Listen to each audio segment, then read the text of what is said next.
தந்தை மகன் தூயாவியாரின் பெயராலே ஆமேன். கிறிஸ்து இயேசுவுக்குள் பிரியமான சகோதர சகோதரிகளே, தாயாம் திருவையானது புனித டொமினிக் என்பவரை நினைவு கூறுகின்றது. இவர் சுவாமிநாதர் என்று அழைக்கப்படுகின்றார். புனித டொமினிக் என்ற சபையை இவர் ஏற்படுத்தி ஸ்பெயின் நாட்டிலே இவர் ஏறக்குறைய கிபி 1170 பிறந்து பிரான்ஸ் தேசத்திலே படித்து வளர்ந்து அங்கு பல பணிகளை இவர் 12ஆம் நூற்றாண்டிலே ஏறக்குறைய திருச்சபையினுடைய பல்வேறு பிரச்சனைகள், அந்த அல்பினிசிஸ் என்ற இந்த கொள்கை, ஆன்மா கடவுளுக்குரியது, உலகம் உடலானது தீயது, உடல் அழிவுக்குரியது, ஆன்மா அழியாது என்ற அந்த ஒரு சிந்தனை திருச்சபையை பரவி கொண்டிருந்தது. அந்த அல்பினிஸ் கொள்கைக்கு மாறாக உடலும் ஆன்மாவும் நம் ஒவ்வொரு மனிதனுக்கும் தேவை. கடவுளிடத்திலே விசுவாசத்திலே நாம் உடலை மதிக்க வேண்டும். பவுலடியார் 1 கொரிந்திய மடல் 3ஆம் அதிகாரம் 16 சொல்வது போல, உங்கள் உடல் தூயாவி தங்கும் கோவில் என்பது உங்களுக்கு தெரியாதா என்பது போல உடல் பரிசுத்த ஆவியுடைய ஆலயம் என்பதை, இந்த உடலுக்கு முக்கியத்துவம் கொடுக்க வேண்டும் என்பதை நமக்கு வரையறுத்தவர்தான் இந்த புனித டொமினிக். இவர் தன் வாழ்நாளிலே திருச்சபையினுடைய இந்த கோட்பாடுகளை கட்டி காத்திருக்கின்றார். குறிப்பாக தன் வாழ்நாளிலே அன்னை மரியாளுடைய காட்சியை அவர் பெற்றவர். இவருடைய அந்த 12 நூற்றாண்டுகளிலே அன்னை மரியாள் மீது மிகுந்த ஒரு பக்தி உணர்வும், குறிப்பாக எப்படி நாம் ஜெபமாலை ஜெபிக்க வேண்டும் என காரணம், மக்களுக்கு விவிலியத்தை வாசிக்க முடியவில்லை, தெரியவில்லை, படிக்கவில்லை. ஆகவே இறை வார்த்தையை அவர் தன்னுடைய வாழ்நாளிலே மக்கள் அனைவருக்கும் இதை சுருக்கி அவர் இயேசுடைய இந்த பாடுகள், அவருடைய பிறப்பு, அவருடைய இறப்பு, அவருடைய உயிர்ப்பு போன்ற பல மறை உண்மைகளை இந்த உலகத்திற்கு சுட்டி காட்டியவர் தான் புனித டொமினிக். அன்னை மரியாள் மீது கொண்டிருக்கக்கூடிய பக்தியை வளர்ப்பதற்கு திரு அவையிலே 12ஆம் நூற்றாண்டிலே பல இன்னல்கள், திருச்சபையுடைய பல்வேறு கோட்பாடுகளையும் திருச்சபையுடைய பல உண்மைகளையும் இந்த உலகத்துக்கு பறைசாற்றியவர் இந்த புனித டொமினிக். சிறு வயதிலேயே ஜபத்திலும் தன் வாழ்நாளிலே இரவிலே எழுந்து முழந்தாள் படியிட்டு ஆண்டவருடைய காட்சியை இவர் தன் வாழ்நாளிலே பெற்று இருக்கின்றார்.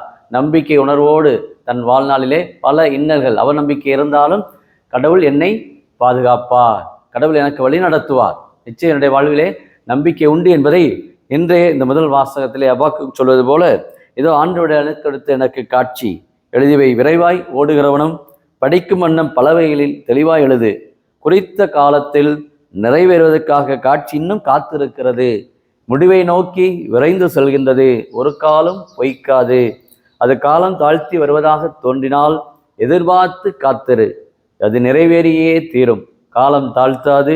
இதை நம்பாதவரோ உள்ளத்தில் நேர்மையற்றவராக இருப்பர், நேர்மையுடையவரோ தம் நம்பிக்கையினால் வாழ்வடைவர்.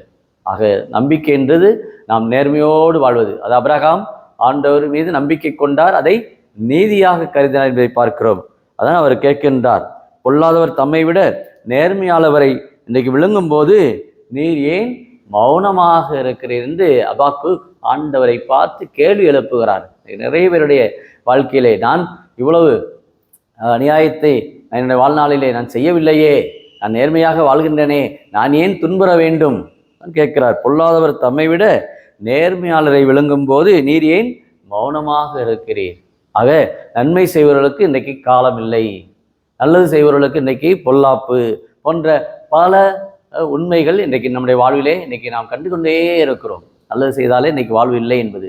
ஆனால் அருமையாக அவர் சொல்லுகின்றார், காலம் கண்டிப்பாக முடிவுக்கு வந்தே தீரும், நேர்மையுடையவரோ தம் நம்பிக்கையால் வாழ்வு அடைவார்கள் என்பதை அருமையான ஒரு செய்தியாக அபாக்கு இன்றைய இறைவாக்கு நமக்கு இன்றைக்கு குறிப்பிடுகின்றார். ஆக நம்பிக்கையினால் நிச்சயம் நாம் வாழ்வு பெற முடியும். இதைத்தான் இந்த நட்சத்திரோடு பார்க்கிறோம். ஆண்டவர் இயேசுவில் வருகிறார்கள், ஏன் எங்களால் இதோ பேய்களை எங்களால் ஏன் ஓட்ட முடியவில்லை, நம்பிக்கை குண்டியவர்களாக ஏன் இருக்கிறீர்கள், நீங்கள் ஆண்டோட நம்பிக்கை கொள்ளுங்கள், நிச்சயம் கடவுள் உங்களை வழிநடத்துவார். அதான் சொல்லுகிறார், உங்களுக்கு கடுகளவு நம்பிக்கை இருந்தால் நீங்கள் இந்த மலையை பார்த்து இங்கிருந்து பெயர்ந்து அங்கு போ என கூறினால் நிச்சயம் அது பெயர்ந்து போகும், உங்களால் முடியாது ஒன்றும் இராது என நான் உங்களுக்கு சொல்லுகிறேன் என்று சொல்லுகின்றார். ஆக நம்முடைய விசுவாசம் எந்த அளவுக்கு இன்றைக்கு வேறொன்றியவர்களாக இன்றைக்கு வாழ்ந்து கொண்டு இருக்கிறோம், நம்பிக்கை எந்த அளவுக்கு நம்முடைய உள்ளத்திலே ஊறி இருக்கிறது என்பதை இன்னைக்கு ஆண்டவர் சிந்தித்து பார்க்க நம் ஒவ்வொருவரையும் அன்போடு அழைக்கின்றார். நேர்மையுடையோர் தன் நம்பிக்கையால் வாழ்வடைவார்கள். அதைத்தான் புனித டொமினிக் தன் வாழ்நாள் முழுமையாய் நேர்மையுடையவராய் உண்மையோடு அன்னை மரியாள் மீது பக்தியோடு பல உண்மைகளை திருச்சபைக்கு வெளிப்படுத்தி பல துறவர அந்த சபையிலே, அவுஸ்தினா சபையிலே அவர் வாழ்ந்தாலும் தனக்கென்று ஒரு புதிய சபையை அவர் புனித டொமினிக் அந்த சபையை நிறுவி இன்னைக்கு பல பணிகளை, இன்னைக்கு மறையுரை ஆற்றக்கூடிய பணிகள், இன்னும் இறை வார்த்தையை அறிவிக்கக்கூடிய பணிகள், நற்செய்தி அறிவிப்பு பணிகள் என்று பல பணிகளை இன்றைக்கு திருவைக்கு கொடுத்திருக்கிறார்கள். அவருடைய அந்த சபையை போற்றுவோம், ஆண்டவரிடத்தில் ஜெபிப்போமா. அன்பின் பரலோக பிதாவே, அப்பா இயேசுவே, அருமையான இந்த நாளுக்காக நன்றி கூறுகிறோம். 12ஆம் நூற்றாண்டில் வாழ்ந்து புனித டொமினிக்குடைய இந்த திருநாளிலே இதோ நாங்கள் ஒவ்வொருவருமே உடைய இறைவார்த்தையை நாங்கள் அறிவிக்க, நற்செய்தி அறிவிக்காவுடைய எனக்கு ஐயோ கேடு என்று பவுலுடைய சொல்வது போல, அது இனிமேல் சுமத்தப்பட்ட கடமை என்று சொல்வது போல இறைவார்த்தையை வாசிக்க, சிந்திக்க, அறிவிக்க, அதை நாங்கள் கடைபிடித்து வாழ தேவையான கொடைகளையும் மரங்களையும் இந்த நாளிலே எங்கள் ஒவ்வொரு குடும்பத்திற்கும் நிறைவாய் தந்து இந்த சனிக்கிழமை தேவமாதாவுக்கு இந்த நாளை நாங்கள் ஒப்புக் கொடுக்கிறோம். சுத்த தேவமாதா ஒவ்வொருவரையுமே நம்பிக்கையினால் வாழ்வு பெற, ஒவ்வொருவருமே இறை வார்த்தையில் கட்டுண்டவர்களாக இறை நம்பிக்கையோடு வாழ அன்னை மரியாளுடைய இந்த ஜபமாலையை ஒவ்வொரு நாளும் குடும்பத்திலே கூடி ஜபிக்க, கூடி ஒவ்வொருவருமே ஆண்டவருடைய பாடுகளை தியானிக்க ஒத்துமையோடு அன்போடும் வாழ தேவையான கிருபை இந்த சனிக்கிழமையை இந்த யூடியூப்ல ஜபிக்கிற அநேக குடும்பத்தார், மாதாவே, தேவ மாதாவே, எங்கள் குடும்பத்தை ஆசிரியர் என்று கேட்கிற ஒவ்வொருவரும் இன்னைக்கு கையிலே இன்றைக்கு ஜபமாலையை இன்றைக்கு வைத்து ஜபிக்கிற அநேக குடும்பங்கள் அதை ஒரு அருள் மாலையாக, தேவ மாலையாக, ஒவ்வொரு நாளும் இரக்கத்தின் மாலையாக ஒவ்வொருவருமே தங்களுடைய வாழ்விலே இந்த ஜபமாலையை ஜபிக்க நமக்கு கொடுத்த இந்த டொமினிக்குடைய இந்த திருநாளிலே ஆண்டவரை போற்றுவோம், ஜபமாலை ஜபிப்போம். ஆண்டவர் நம் ஒவ்வொரு குடும்பத்திற்கும் அநேக ஆசீர்வாதங்களை கொடுக்கும்படி கிறிஸ்து வழியாக அன்றாடுகிறோம். ஆமீன்.